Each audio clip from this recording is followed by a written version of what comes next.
this might be just a uniquely delivery person sort of thing.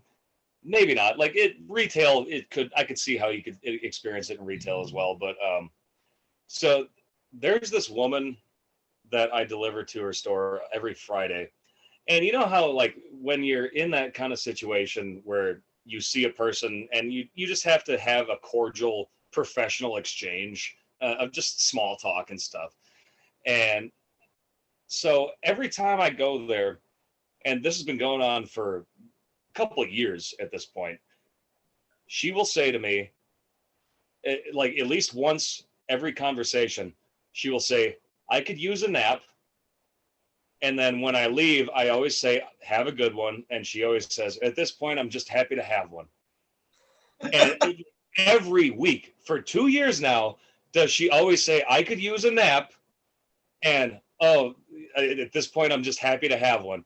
And of course, I'm not going to call her out on this because it is what it is, whatever. It's not like we're friends.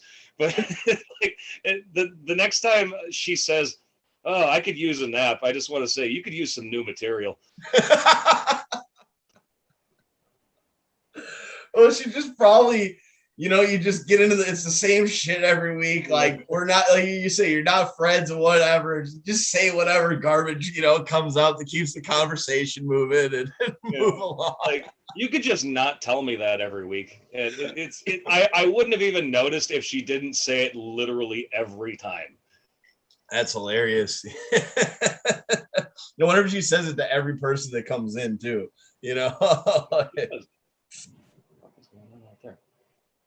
Sorry. All of a sudden I heard a big rumble outside. Oh shit. Well, I myself only had just one other thing I wanted to mention, and this is just a late addition to my stuff here. But again, back to watching Seinfeld, there was a comment that Jerry made about like how somebody could be good at like being a pin setter at a bowling alley. And it made me realize that, yeah, it used to be that somebody had to set the fucking pins up every goddamn time like themselves. And I'm really confused actually at how bowling, and I guess people had a lot more time, on their hands back in the day, but it almost surprised me that the sport of bowling took off because that just seems like such a like tedious thing to have happen. You're like, where you go and you got to wait then for the dude to like move out the pins out of the way, set up the next ones every time. And I'm sure they got fast at it. Maybe it wasn't that slow, but I'm just like picturing how like that. It's like, how was this at all enjoyable for people like back in the day, having to wait for all that, and then I guess where I started thinking about was somebody doing their own set where they like throw the ball, walk down, set everything up, go back, throw it again, do it all over again by themselves. It's like, that does not sound fun at all. How did we even get to the point where somebody invented a machine to do this? Yeah, I mean, like I was at a bar when I saw my buddy last weekend that had mini bowling, and you had to do that. You like if you were playing, you had to go set up your own pins. And I was like, man, it seems like a fun game to do this because like if anyone out there listening doesn't know, like mini bowling, you're basically throwing like an oversized cue ball at some tiny pins, like a shot put. Yeah, basically, and so yeah, it's like I could see playing around to this, but it seems like a lot of work that I'm really not interested in. Maybe it's just that we're lazy now or just expect the machine. Oh, how did bowling take off that was how you had to, you used to have to play it? It just sounds like the most tedious, it does not sound fun to me at all, Yeah. Yeah, you know what I like? I like those machines that some bars have, especially I always remember seeing them more up north where you slide the puck and like there's the little sensors underneath and the pins are hanging down. Do you know what I mean? And then they flip up. No, I'm not sure what you're talking about. So it's like you have almost like a hockey puck, right? And it looks like a bowling alley. It's like an arcade game, though. It's probably only like 3 feet long. And the pins actually hang down from the top of it. And the puck slides underneath them. But as it slides underneath them, there's like these little triggers. So the triggers that it go over correlate to the pins up top, and then that's like it flips them up and you like, so it's like mini bowling, really. Yeah. Sure. Yeah. It's like they're hanging like a chandelier almost. Yeah, exactly. Or you Okay. picture like glasses hanging from like a rack, but yeah, same Sure, yeah. difference, yeah.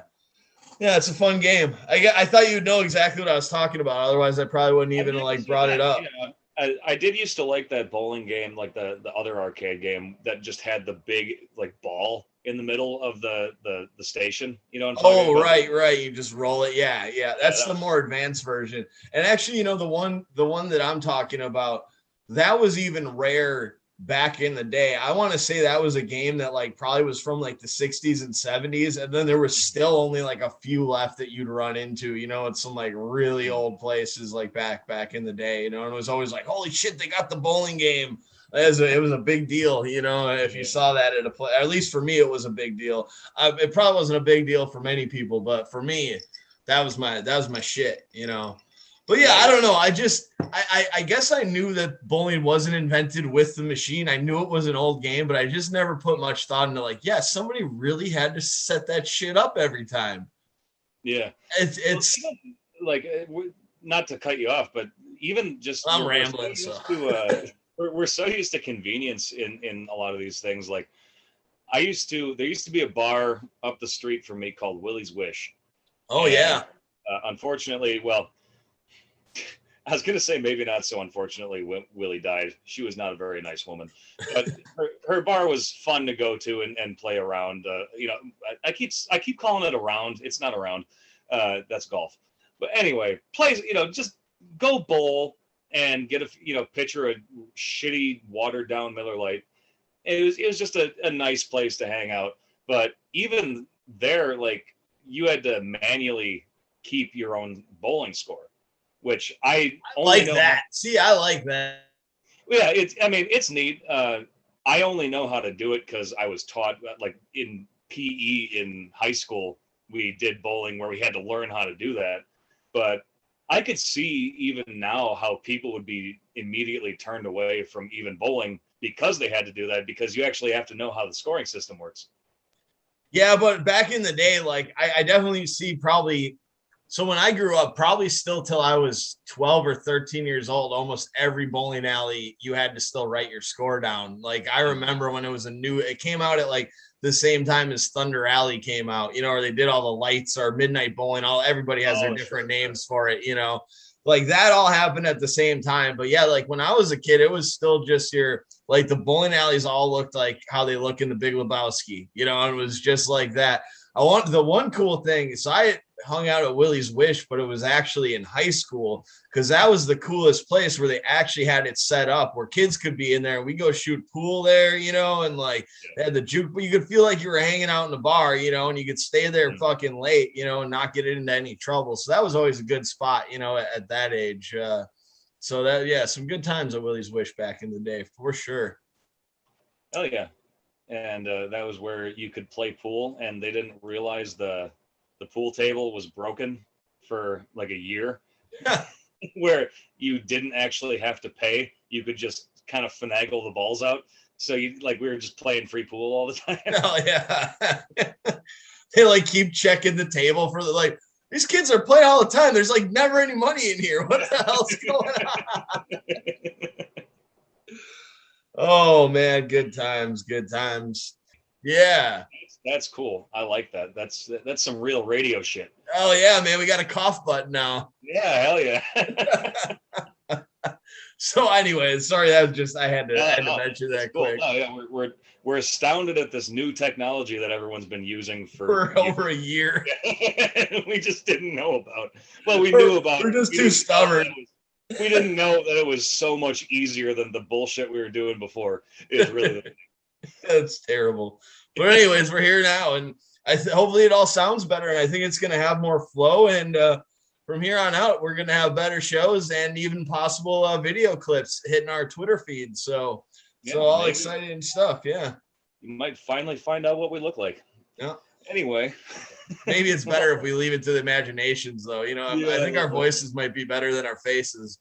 Might have a Terry Gross thing going on. Yeah, there's no doubt about that. All right, creeps. Well, thank you once again for joining us for another episode of The Loose Stool.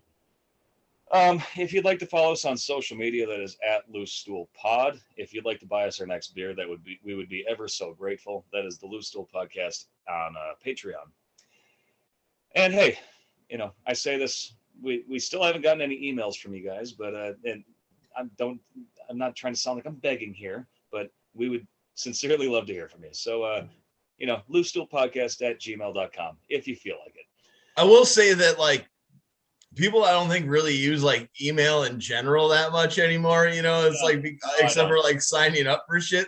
So maybe we need to start begging for like people to like hit us up on Twitter or something like that. Like give us email would be great. It's just as you said that time, I was like, you know what? I don't think I've gotten an email personally that wasn't like, here's your new password in fucking like 15 years. Yeah.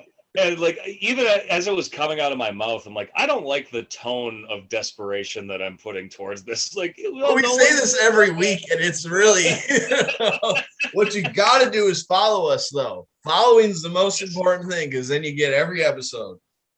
Indeed, yes. We try to stay consistent, but the best way to find out if we've released a new episode is to follow us on Spotify, Stitcher, whatever you tend to use. Like, that is the best way to figure it out. So, that being said, we hope you guys are doing well out there. We love you. We'll see you next time.